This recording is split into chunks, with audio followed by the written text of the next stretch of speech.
I want to ask you, obviously, when you guys had the big tag team match a few weeks ago, you weren't able to be involved, and we were looking forward to it, but thinking on the fly, Marco and Jungle Boy did so great in that match. How are you feeling now? How's things? Talk us through that day. Well, we had planned for a few weeks, a lot of ideas. Me and Jungle Boy were working on it. We were really excited about it. I mean, we were going to do some things that no one's ever tried in a wrestling ring before, and we got there.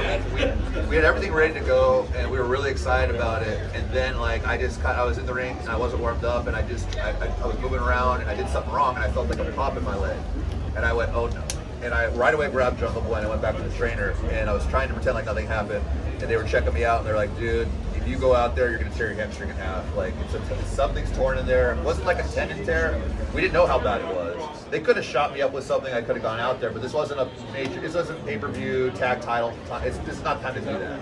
So, you know, we decided like an hour before to cancel me being out there, and they put Marco in it, and Marco had to immediately get with everyone and like totally change his day plan, and he nailed it. It was great. As far as what doctors have been saying about me is they're saying that it's a muscle injury, not a tendon injury, which means it's up in the air. Sometimes these things heal in 3 to 4 weeks, sometimes in 3 to 4 months. I'm hoping, based on the therapy I'm doing and seeing the doctor every week, and eventually they'll clear me 1 week, is that the latest possible that I will be ready to return to AEW standard of what they want from me would be January, the first week. That's the latest. I'm hoping to come back earlier than that. So, but that's my latest timetable for you guys. So it's not going to be until like mid-April or anything originally reported. Hopefully sometime this year, but definitely January at the latest. Well, you guys had that 6-man tag. Yeah. That seems to be a match that people didn't know Luchasaurus before. Yeah. That like made you as fans maybe didn't know you before. Was there a sense when that happened of like, this is my time, come on, I don't want this to be a long injury, this is the time I need to. Oh, I was sick to my stomach when this happened, and I had a flashback when I was on Lucha Underground. I tore my bicep right after having a singles match the night before with John Hennigan, and I was really excited about that match. It was the first time I was given a spot anywhere on any TV show where I had a chance to show what I could do. The next day, I tore my bicep and I was out 3 months, and I felt that same flashback. I was like, this can't be happening again. Things are going so well. Why did this happen? And my immediate thing is not to feel sorry for myself, though, is to like, okay, how can I prevent this from happening again? How can I get better while I'm out? And I've already been working, like the day afterwards, I was back in the gym doing rehabbing around it. And I've already been able to normalize a lot of my movement that if I just sat there and did nothing and felt sorry for myself, it would be a lot longer. So my whole thing is to come back bigger, better, and have some new edge to the character that I didn't have before, and make something positive out of this. And we already have a positive that Marco got to take the spot, and he really needed to be shown with our group and what he can do. And I think people now are understanding his role in the group, and it was like his trial by fire, and I felt like the casting did amazing. So I think when I do come back, we're all elevated because of it.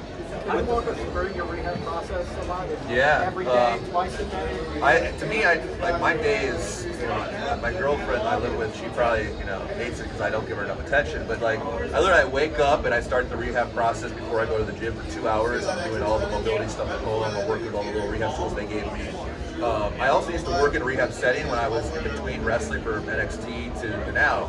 I started working with athletes in a rehab setting, and I got a CSCS certification to work in the therapy world. So I know what to do for it, and I have a lot of good people I'm working with, massage therapists I see every week. That's amazing.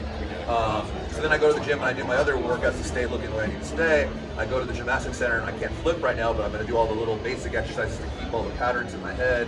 I'm kicking very lightly with the leg that I can and keep everything moving on that front. So literally it's, you know, wake up, start all that stuff, and by the time I go to bed, I'm still doing it until when I go to bed. So it's like, it's an all day thing for me.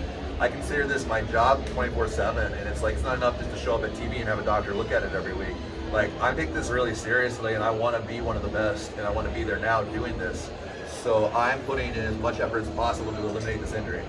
With the way the tag team tournament played out, do you have a preference on who you're going to get after once you get back to full strength? And what are your thoughts on who's going to win the triple threat? Well, number one, the question of who could win in that one. I think anyone potentially can win that. I want the Lucha Brothers just because I want that match. Like, we had that match planned, and I'm not going to be happy until I have that match. So that's my focus when it comes to us having a tag match again. As far as having any trios matches, I'm down to have any teams combined. I saw Angelico and Evan's team with Kip Saban. I think that was the name, right? Yeah, those three guys I'd love to wrestle. I'd love to have a match with them. I'd love to try, so we've wrestled SCU twice. I'd love to, you know, do that again, obviously, because we know each other now. But I'd also like to try some other teams we haven't. We have so many guys we could have chemistry with that we haven't had a chance to show what we can do with. Young Bucks and Kenny, the elite, that'd be amazing. So we're excited about just getting out there with any of the teams on the roster. How's it been? You've got a very organic growth, even starting off with the AEW Dynamite starting off. How's that been with getting that reaction with fans, and as well as just that? What's the reception been like backstage for you, just as a wrestler with your colleagues and everything? How's that been going? Just the build to all that. It's cool, everyone kind of realizes that I'm getting this crazy reaction and people want to work with me because of that, because it's good to work with the crowd that's paying attention to what you're doing. It was not, I didn't necessarily expect 10,000 people to chant my name right away, but I felt like it could do it. I knew that I would get those reactions on smaller scales, and I knew that the character, it does a lot of that. People want it's a fun thing, a dinosaur that's wrestling that looks kind of imposing, has a cool look. I put a lot of money into my wardrobe and my appearance, and I'm big, so I'm like, okay, this is something that people can get behind, but I need to be really clean in the ring with everything I'm doing. I really want this to get across, and I did my first comeback at AEW, and I got all the kicks in the way I wanted to do them, and people loved it.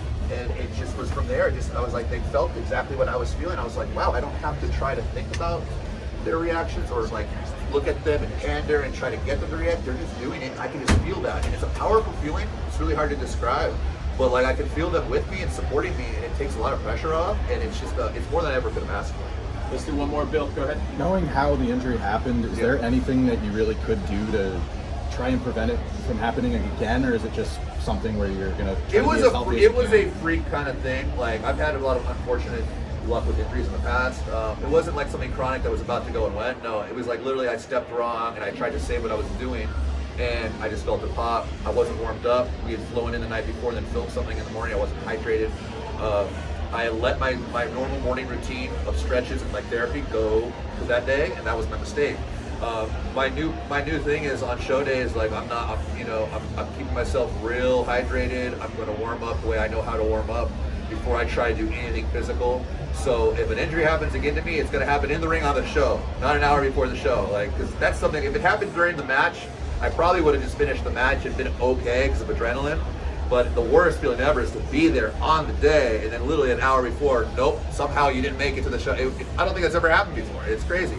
It was just a real random thing, and I'm just trying to learn from it and go, okay, how can I reevaluate my program and what I'm doing and why this happened and why I can prevent it in the future. You can never fully prevent an injury because things happen no matter how much you prepare, but I'm going to take extra steps now. I've gotten my nutrition part that I was lacking on, which was electrolytes and stuff, back up to where they need to be, and that was a big part of it. It could have been a lot worse, so I was lucky. Thank you, guys. All right.